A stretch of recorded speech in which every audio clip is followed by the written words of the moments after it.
Wonderful. Well, my name is Joseph Thibault. I am pleased to have both Jason Neiffer and Jason Gulya with me today for our fourth installment. We've been talking a lot about generative AI in assessment, and it's my pleasure and privilege to have them on the call today.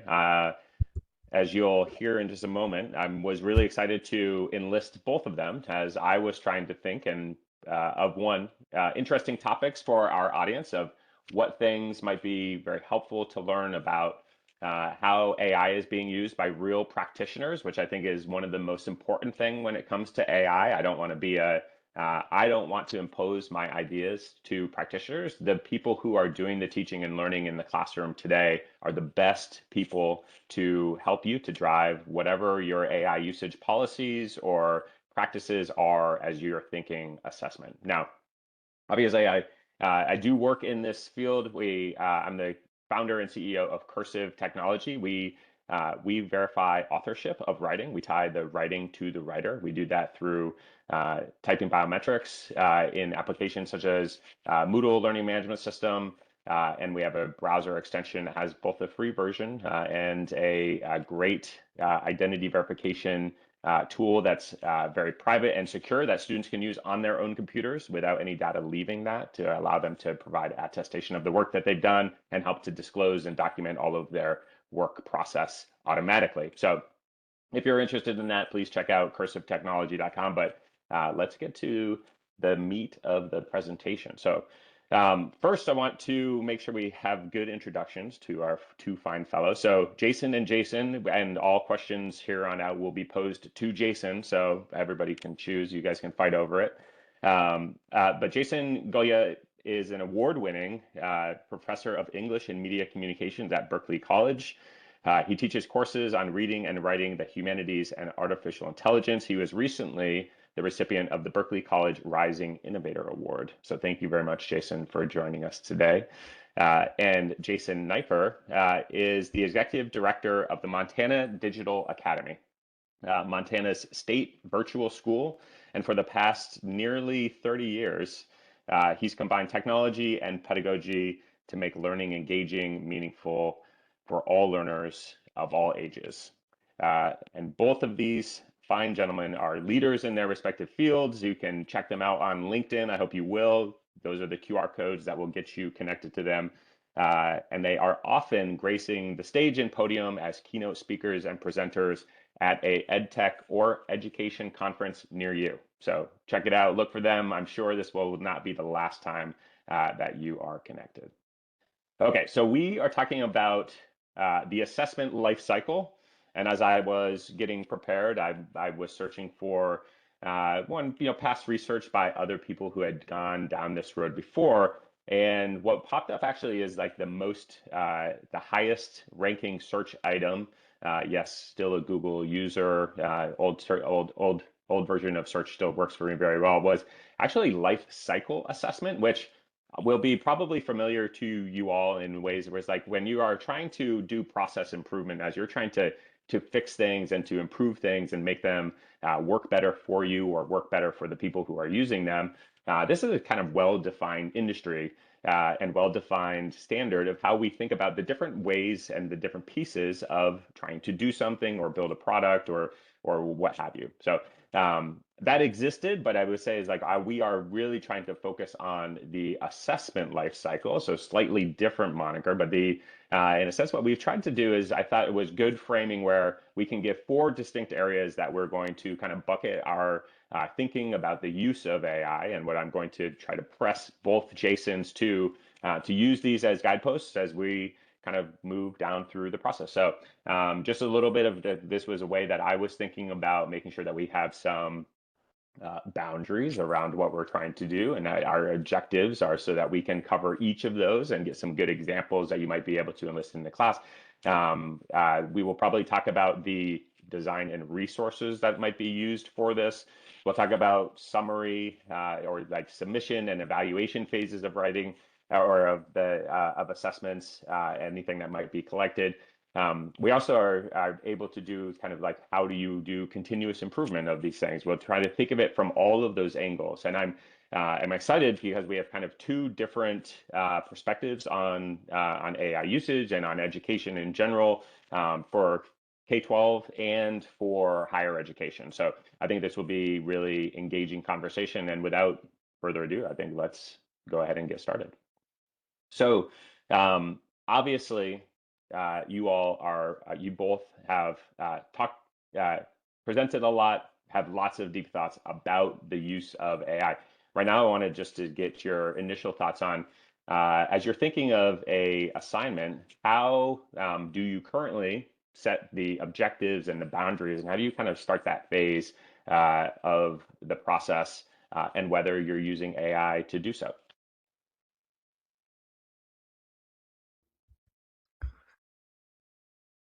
I can jump in, or other Jason can go. I feel like we're going to keep having these pauses. Go Um, ahead, Jason. so I'm extremely practical. So when I sit down, I'm trying to figure out what my assessment is going to look like. I start with the learning objectives as they already are, right? So, for my institution, the learning objectives for that course, they've already been established. Now, I try not to take them super rigidly, but I start there. I actually look at the ones that have already been established pre-AI mostly. There are some that we've changed over the last few years, but most of them have been around for a while for that course. So I start there, and then I try to figure out how I can design the assessment around that. And then from there, once I start to have a sense of that, and this is me just trying to be practical and move from one step to another, then I think about, well, how does AI fit into that?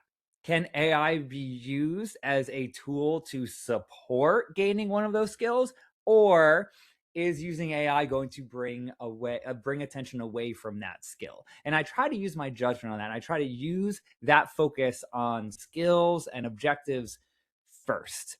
And then also, when I am at the point where I go through that process and I have sort of an assessment where maybe AI is in there, maybe it isn't in there, but I try to make those learning objectives and those boundaries and those goals really, really clear for students. I try to highlight them. And if it is an assignment where I think AI can fit in here, here, and here, from a student perspective or my perspective, I make that link as visible and as obvious and transparent as I can, because I think that the key in many ways is to show how I'm leading with intentionality. Because for me, one of the big selling points is if I'm asking a student to go through an assessment process, right? Why do it? Why do it instead of hand it off to an AI machine or a chatbot, anything like that? So that's kind of how I go. I start with the learning objectives as they already are, and then I kind of use that as a jumping off point to make decisions about the assessment.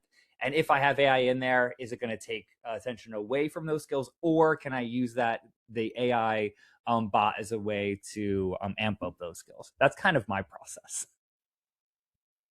So, what I would say to that is that I think that the underappreciated thing that AI could potentially bring to the delivery of instruction in K-12 is the fact that most of the gold standard processes for curriculum and lesson development are incredibly labor intensive with absolutely no time built into the day to do it. And one of the things that I have personal experience in is going through a couple of course developments utilizing the K-12 gold standard of understanding by design, backwards design of a class. And what my experience is that if you really want a good, sustainable, thoughtful class, then that's the place to give you a framework to design it, except that the way it currently exists inside of most K-12 structures, it's vastly under-resourced and vastly under facilitated to get the right outcomes. And so I've been part of three courses in the last 30 years in my education career, pre-working for the Digital Academy. Two of those were kind of unmitigated disasters because there were people with agendas at the table. Only one of them was me. There was a lot of, it's the people that wanted $18 an hour in the summertime to do the work that showed up at the table, and not necessarily the people that needed to be in the room. And if the facilitator wasn't amazing, then the conversations got in the weeds really quickly. And so The third one was a wonderful process, but also had a paid national facilitator that was an expert on understanding by design, right? And so that's the way I start to frame where AI can be really useful, because if you curate your resources carefully and you're good at prompting and bringing it in at the right time, AI can be an extraordinary tool for kind of helping through some of those processes. And so, just as an example, in the last couple of years, I have not been directly part. Well, actually, I am right now, but I've not been directly part of a overall course development utilizing AI as a primary tool set. But I have developed lessons and curricula related to upskilling teachers on artificial intelligence, and that notion of giving it a framework to work with. In this particular case, understanding by design as a kind of a structure to start taking a raw set of data and turning it into something much more concrete to design around. AI is really excellent at. And so if we're talking about essential questions or learning objectives, or even what you want final assessments to look like, or what you want students to have as transfer goals to another class, I think that that's something that AI can provide a lot of extraordinary opportunities for in areas where we don't have professionals doing that work right now. There is no K-12 district that I know of that has a psychometrician on staff that can work with individual teachers on assessment improvement, right?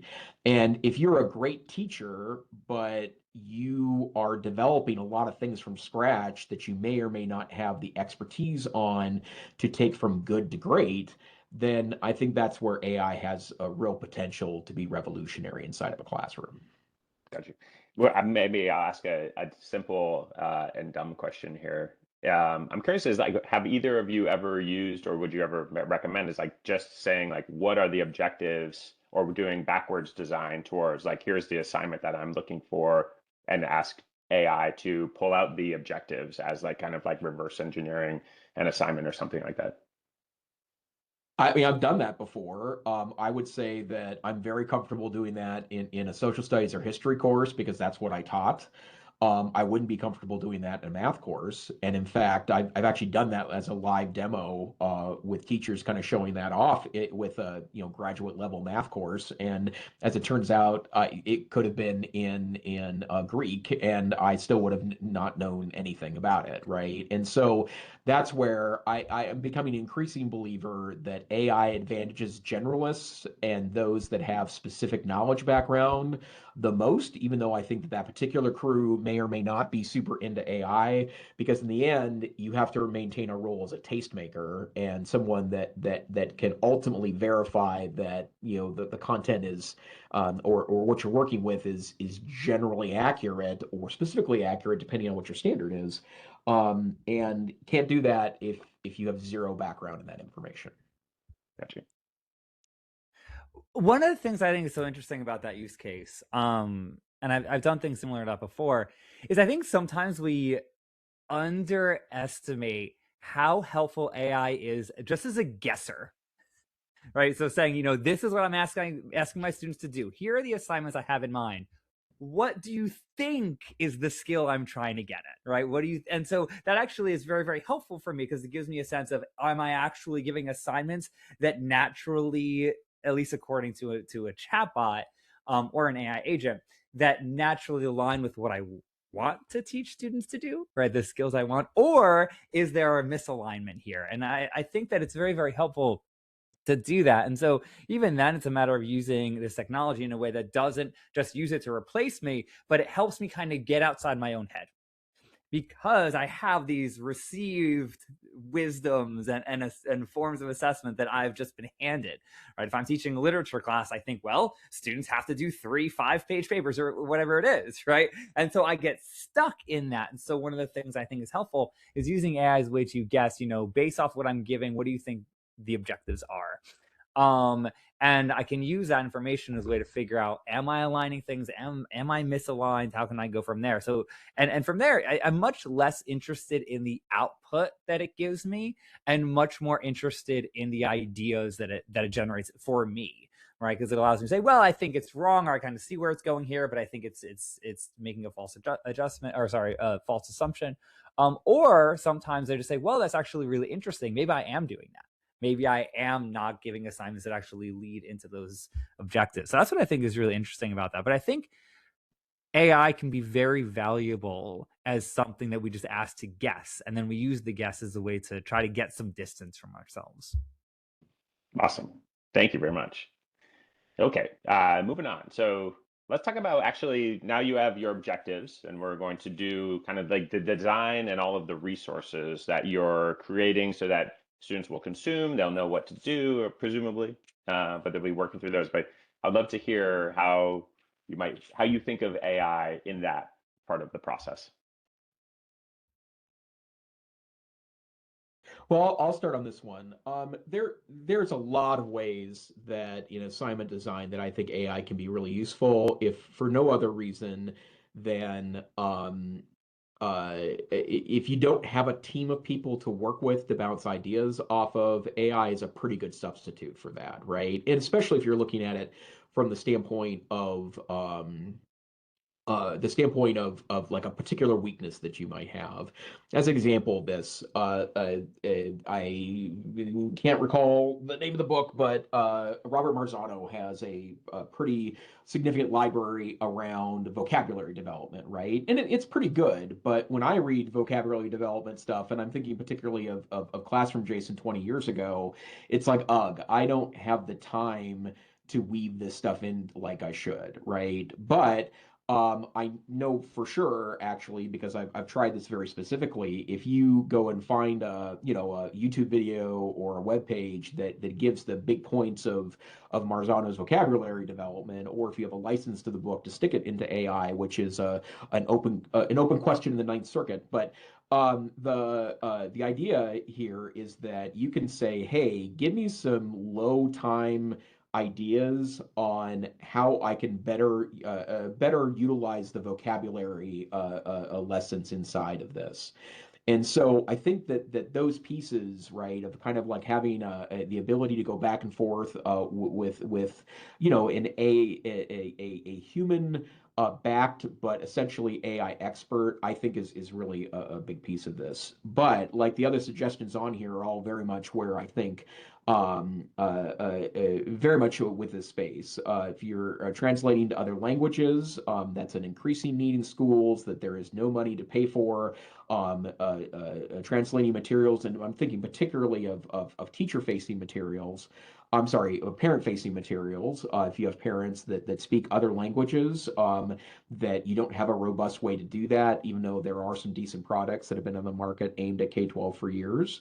The idea of repurposing a text for a particular student. I'm of the opinion that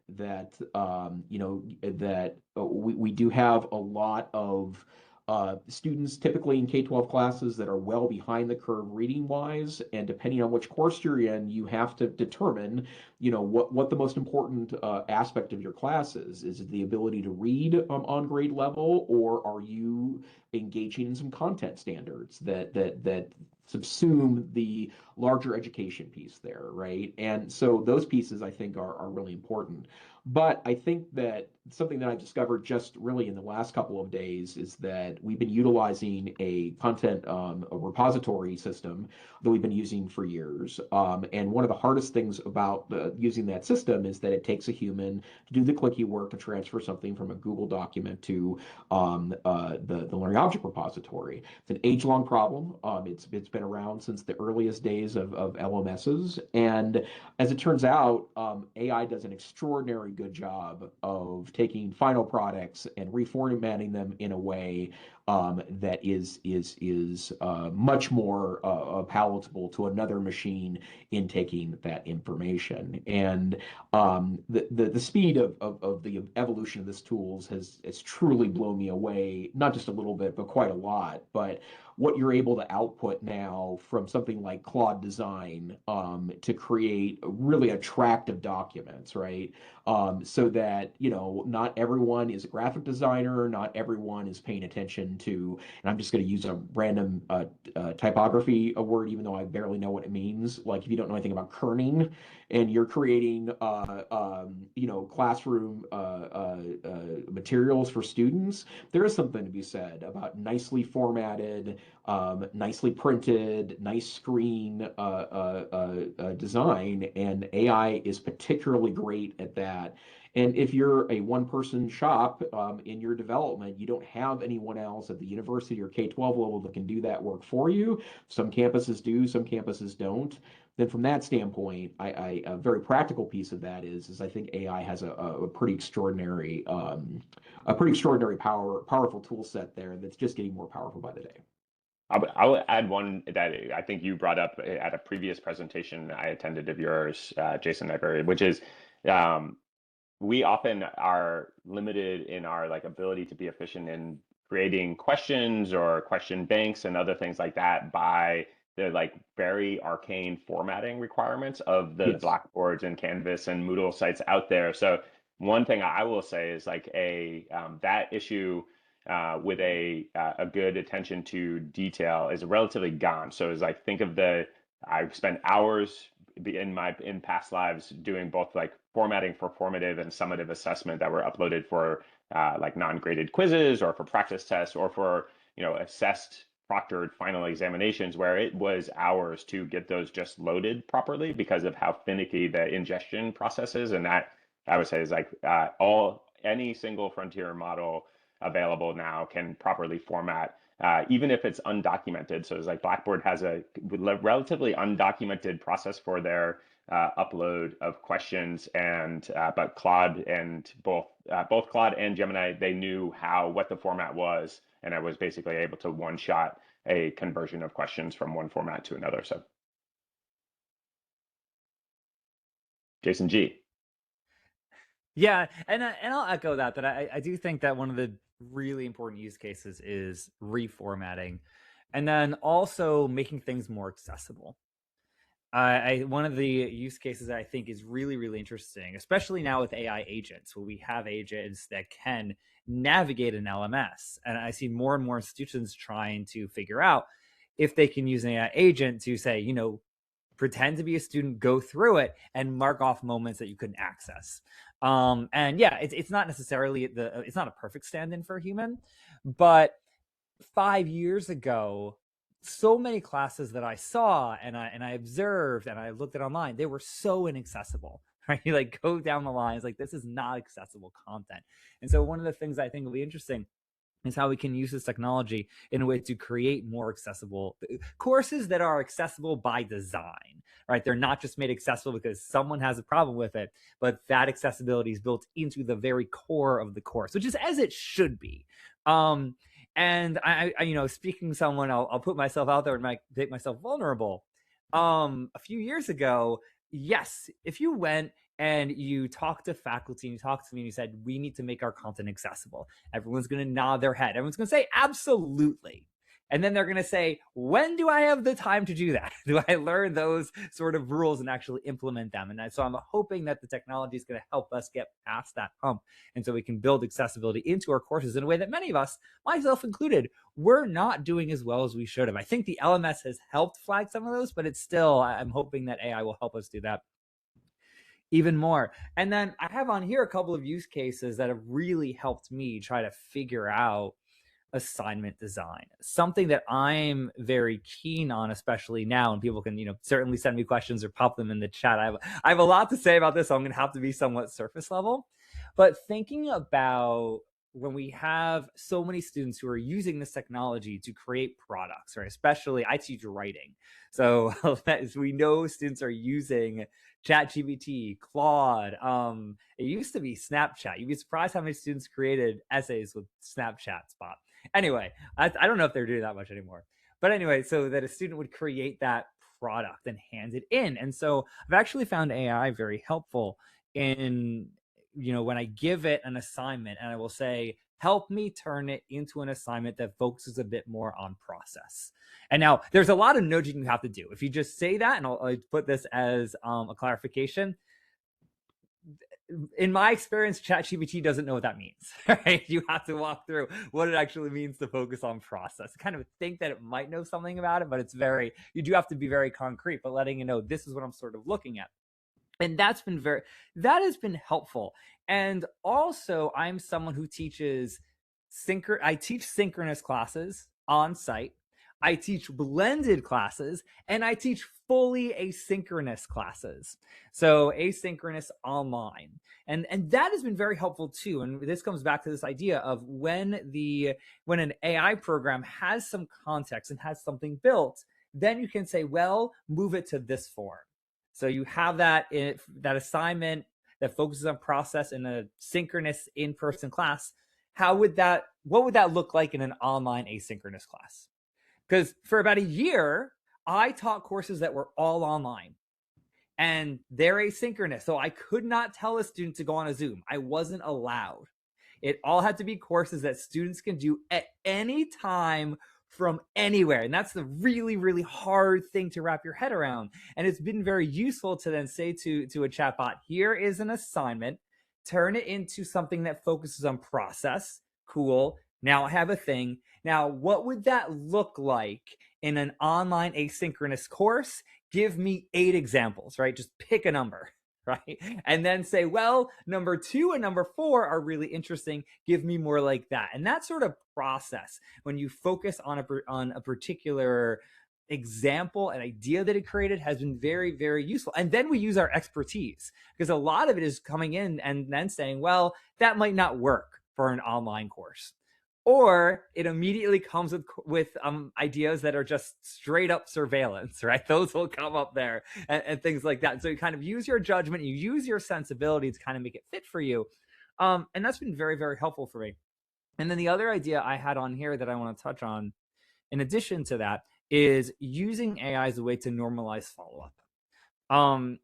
Because for a lot of us, and this comes back to the question of product and process and how to teach them, but for many of us, that product, that essay, that presentation, whatever it was the end all and be all. That was it. That was the final thing that was sent in, and then you look at it for quality.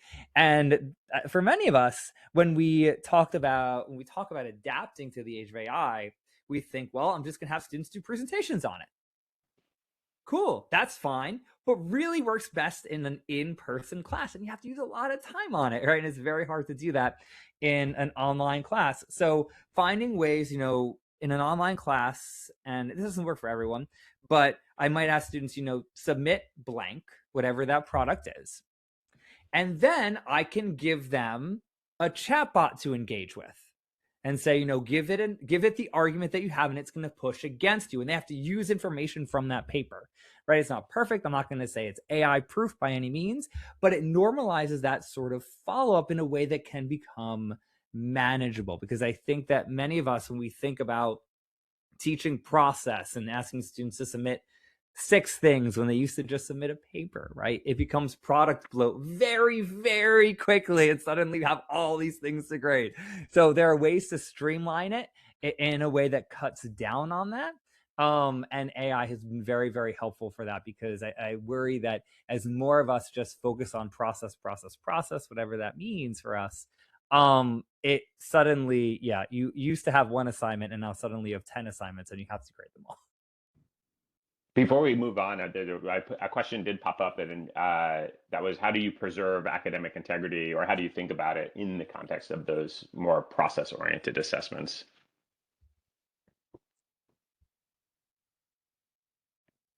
Okay, so that's probably for me, since we're looking into process. All right, so I have a couple of ideas, and I'm very layered in my approach. I do not personally use AI detectors in my class. There are some who do, and they use what is often called a mosaic approach, right? You don't rely on the AI detector. You use it as 1 point of information, right? 1 data point, and then you have other things to take a look at. So, and here's my basic kind of a layering. So I don't do the AI detectors thing. Some people do.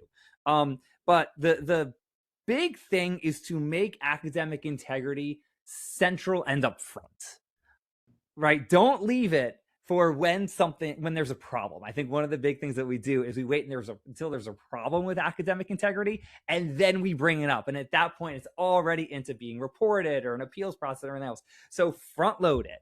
Really, really talk about responsible use if they're going to use it at all. Trying to create a culture of transparency. Right. For me, it's all about front loading learning, right? In order to learn, we have to be transparent. We have to talk about how we are doing things. And I'm going to ask them all the time to do that, to talk about the process that they use. I built it into my classes.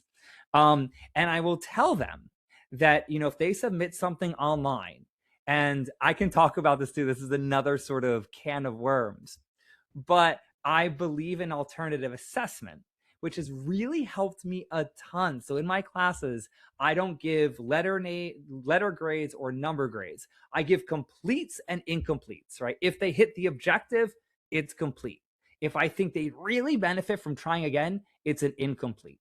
And sometimes I tell them when they submit something in Canvas, that's our LMS, the comments is part of your assignment. So if I think that a student, say, overused AI, it's usually pretty easy to tell most of the time, right? I just give them an incomplete. It's not even punitive. That's part of the assignment. And I tell them, before I give this a complete and we move on, we need to chat. We need to have a conversation. How did you build it? Walk me through the process. And one of the things I think we need to normalize in the academic integrity conversation is asking those questions all the time. That doesn't have to be a punitive question. It is perfectly legitimate to say, all right, here's a thing. This is how I think you built it. Am I right? Let's talk. And until you get to that point, you're not going to get that complete. And that's been very, very helpful too, for finding that line of, how do I move forward with this without just saying, well, Turnitin detector says 80% AI, so you use it, here's an F. I try not to do that, but I still think we have to normalize asking about that process. And there's a way to do that does require them to engage with you. And that's been very helpful. So those are some things that I do. And I don't want to go into that too much because I have a lot more to say about this apparently. So I hope to hear more of it. So, but we will move on. One I wanted to raise too is we did not talk. It's like sometimes when you're creating materials for students, you also can just call those forth from AI directly. So you could say, please write me an assignment that does X, right? Or please give me images that would support such as assignment. So a word of caution would be there are lots of great open educational resources which are curated by real faculty and teachers that have been created over the last couple of decades. Those are books on all sorts of subjects. There are primary resources, great repositories of real authentic images from both history and that are contemporary or that are also created. So this is one example of a that was in a Houston area newspaper about a AI company that was providing curriculum to students, but all of the images and a lot of the text were basically completely AI fabricated. If you look closely here, you probably can see that this is the case, but I assure you, and I would say is there are resources available about the Harlem Renaissance, which would accurately depict that period in time that we can use, that have the licensing available, that all of these things. So as you're thinking about the resources that support your new assignments, we're just make sure we realize is the right image, the right document, the right pull quote, the right material may just be a click away by somebody who has already put a lot of time and attention to bring these information forward, to make sure that they are licensed appropriately, that you can use them from a fair use perspective, and would be really great aspects of a class. So just as a word of caution of yeah. And I would just add to that, well, first of all, this is offensive, but the image here, because, and again, I've taught this content before, but not only are you absolutely correct that there's a lot of variety here, I mean, this I think is a little dystopian, right? And I had I had a vendor come chase me down at a conference a year or two ago because they were in the content creation business with AI.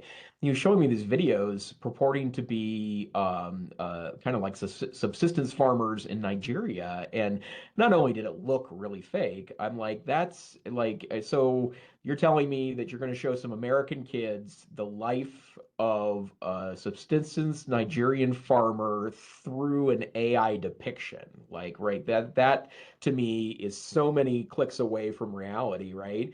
And there are, actual pictures that you can find of people's reality that are openly licensed. And I just would also say one of the things that we developed a couple of weeks ago that's it's highly broken, but at some point will work really well is that, you can build little bots that will go search all of the existing open image archives to find 10 or 15 candidates for you, so you don't even have to search for them, right? Like, but that, uses the AI to save a little bit of time, but keeps the humanity at the center of the piece. Okay. Moving on. So let's talk about the actual like the delivery, the submission, the evaluation process of assessments, whether or not AI. And I think when we were pre-meeting, we thought this might be one of the areas that would be most interesting to talk to. I think a lot of this is in flux. There are loads of I think I know of a large-scale assessment and academic integrity tool in the EU just recently bought and automated an AI grading tool called Grade. And so it's like this is like in flux right now, I think, and I would think good opportunity for conversation. So we'll go reverse alphabetical order this time. I think that puts us at Neiffer first. Well, since I mostly work in an all online environment, right, I consider grading and feedback the teaching component of online teaching, right? Especially in our model where we kind of have a little bit of separation between teacher and curriculum development. It's not totally separate, but it is a little bit. So, or I should say, relatively a lot. That, if you're teaching online, the feedback is the human component. The feedback is the teaching component because you're providing your expertise and wisdom in order to provide the student, a component of evaluation. And I've played with most of the tools. I've even built my own little subtools inside of ChatGPT and Claude. I will say that I did adjunct for a class a year or two ago where I used to do some post grading of an assignment where I would grade it first and then I would do a like what did I miss sort of thing, and it would occasionally point out something that I was either too harsh on or I missed completely in evaluation, and I believe that I if I remember correctly I gave it a rubric too. But if we automate the grading, then I think that we risk a really dangerous scenario, which is that if we're AI generating assignments that are given to students to create an answer with AI, to be given back to a teacher who uses AI to grade them, to give that feedback to a student that's AI generated, who then uses AI to fix their answer, not only is that devoid of any pedagogy, it also seems very dystopian to me, right? And I think that that there's a real problem here. That I mean, I get that, and to be admit, I wasn't super on top of my grading either when I was a classroom teacher, especially in K-12. But that I know why people are looking for these tool sets, right? But I think if anything, that exposes a larger problem that we have. That in K-12, we have an overwhelming a number of students, and also we're asking to give students more and more and more and more complex assessments and assignments, and then there's a disconnect there, right? Because we have teacher shortages and huge class sizes, and no way to really deal with that. So I get why teachers want to do that. but that feels, pretty icky to me. And I think that there's some larger conversations we need to have. I could certainly see AI being useful on the student side as a pre-grader as well, right? Like, here are 5 obvious things that you should be looking at that I don't want to deal with, right? Like, please don't give me your spelling errors.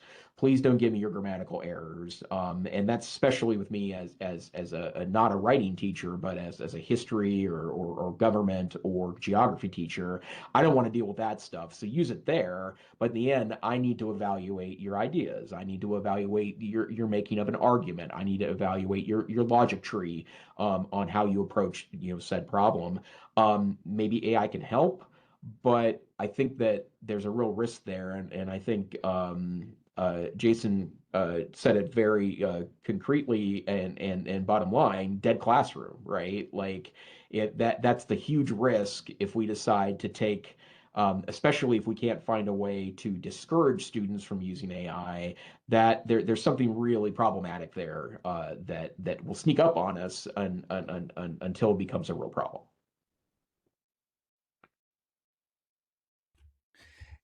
Yeah, and I'm very worried about what happens when we get to this point when we have assignments generated by AI, and then the essay or product itself generated by AI, and then the final grade is created by AI.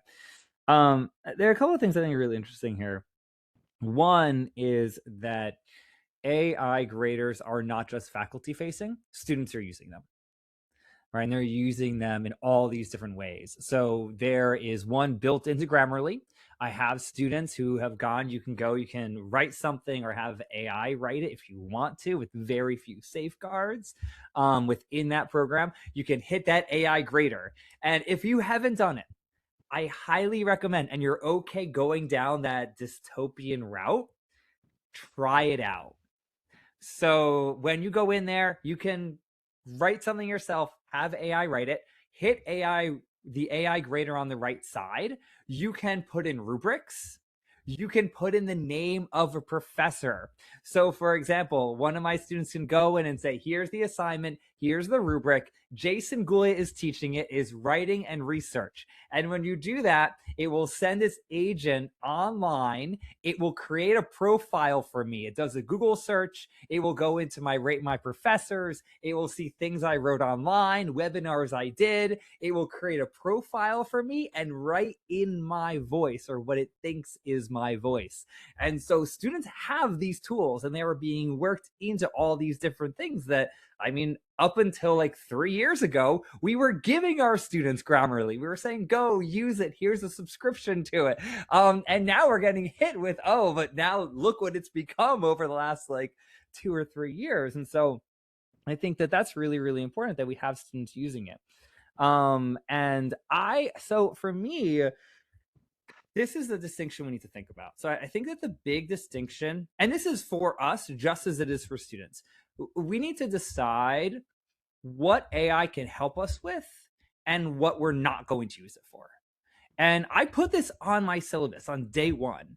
I tell them, if you get a note on an assignment from me, I wrote it. And I try to stick to that. Like, I did the whole thing, right? I put all the grammar mistakes, all the ideas, all of those are mine, right? That's not everything, right? But I really try to make it very clear that this is, I'm going to do this and this is why. And so I think that we also have an opportunity to model that for students. So for AI graders, for me right now, this could change. I'm not going to say it'll never change. But right now, today, this is where I tell my students, no, AI has no place in terms of assessing your work, because that is me. This is where we build a relationship. And it's so interesting to me, because when I go and I watch webinars or I watch pitches from an AI company, there's this idea that if we offload something like grading, if we have an AI grader do that work, then we can do the more human part of our jobs. And my response is, but isn't that the human part? What if that is the human part, right? I'm suddenly, I should be creating space for that, because actually what I want to have, if I think, this is how I want a student to improve, these are my thoughts on their work, that to me, that should be a human. And we're already starting to get some research that says that a student is much more responsive to human written feedback than AI written feedback. There's something, you can kind of, even if it's subconscious, you can detect that AI generated feedback, and we're not as open to it. We actually close off, right? Because for me, feedback is a chance to build a relationship. So I don't hand off to to an AI bot, and I tell my students that, and very, very upfront, right? This is something where I'm saying, no, it doesn't fit in here, because I'm trying to modeling it for them. And yeah, I think that the more we show that to students, the more we show that we're making that decision based off of intentionality, I think the better it is, because that's what a lot of my students are missing. They need that model of, this is how you make that distinction. This is a person making it based off of themselves and their values and what they want to get out of their work. And sometimes my students don't have that. So I try to be as vocal about it as I can. Okay. And I'd add Awesome. one other quick thing that Jason reminded me of.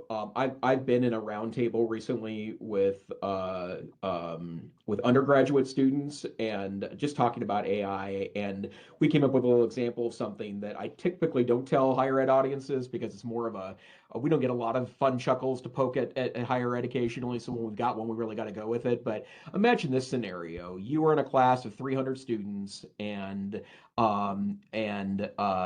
the professor is a renowned professor that loves the sound of their own voice. Not that that ever happens in K-12, and I'm talking about me here, but they've written 3 books on the subject, and they have an extensive library of studies and research. If you take all that stuff and stick it in a notebook LM, you can write like that professor, right? You can borrow phrasing from that professor. And I do know a handful of professors that, if they just got their stuff kind of, blendered a little bit, but regurgitated back to them, would probably find favor towards a paper too, right? And that's why I think we need to be, super careful about, how we teach people to use the tools and the resources, because a clever student might choose to do that for no good, right? Like, it's not a good thing to do that, but I think it's something that the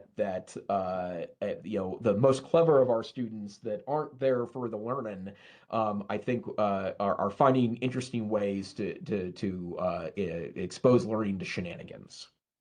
Gotcha. All right, we will come back to some of the questions. I think we did talk about chat as part of the exercise, like being able to submit a paper, but then using it to engage about that one. What about for like using AI for continuous improvement or for feedback? I think we kind of touched on that a little bit last time, but Jason Neiffer, do you want to go again? Yeah, I mean, I'm probably going to say what other Jason's about to say. Can I call you OJ? I mean, but so the thing I mean, especially if you don't have someone that really wants to go in depth to talk about instruction and individual assignments and new theories that you can apply to something, or my example earlier with, how do I spend more effective time working on the vocabulary with my students in a particular course. I think AI is great, and I think there's a lot there that not everyone has access to thoughtful, caring colleagues that want to have in-depth discussions about pedagogy with you and reviewing assignments. And it can be really magical, I think, to have access to something that can be a real thought bouncer for you in that kind of brainstorming way.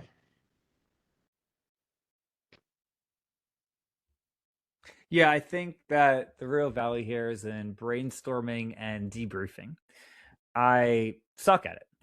Honestly, I suck at it, right?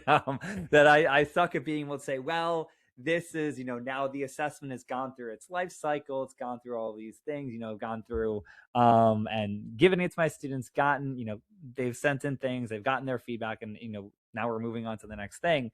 And I almost never really debriefed. I never took a step back and said, well, how'd it go? How can I improve it?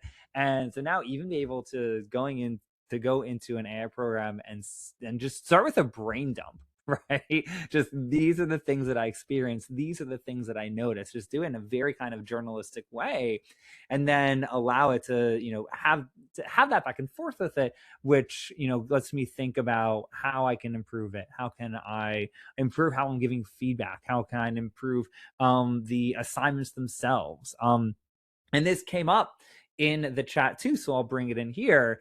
If I have a student who says, I don't want to use AI, right? Am I adequately adequately working that student and including that student, right? Being able to say, well, because I want inclusive assignments, I want students to be comfortable with the level of AI use, even if it's none. And one of the things that's happening right now, and I know I've talked about, students having chats with chatbots and submitting that and stuff like that. But now I'm getting more and more students who are conscientious objectors to the technology, and they don't want it in there. They don't want it in their classes. This is the first semester where I had a student who identifies as an anti-AI advocate. Right? Now, she is also taking an AI class with me, right? The subject is on AI, right? That's its own thing, right? But she says, I'm an anti-AI advocate. And so this is actually really, really helpful when I go and I create an assignment. Like, am I designing assessment in a way that works in as many perspectives as I possibly can?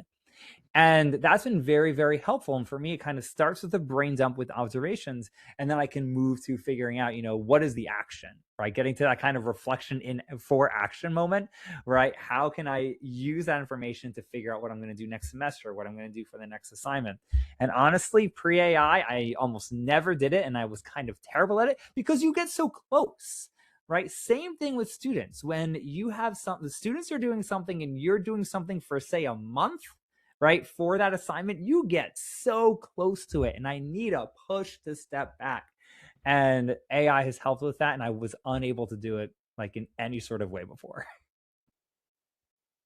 That's very good. I would say is I was thinking about this too in another way, and I'll use one that I think Jason Neiffer will also is like appreciate is, and maybe you, Jason, as well, is like we get a lot of like survey data, and you can collect very easily kind of like quick in marketing, you might call it like an NPS score or like some other rating about from students or comments about assignments or about designs. Like as we solicit information from students, sometimes that doesn't go anywhere, right? Like end of course evaluations or individual opportunities for assessment evaluations. Like how'd this go for you? Like not a graded thing, but like what did you think about it? What did you like about it?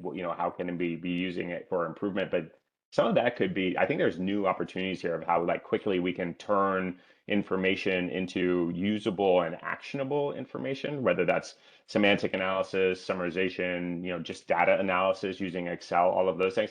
Is like those are the things that I think Jason Gulya raised a good opportunities. Like sometimes what AI does is it actually frees us up to do things that we haven't had the time to do.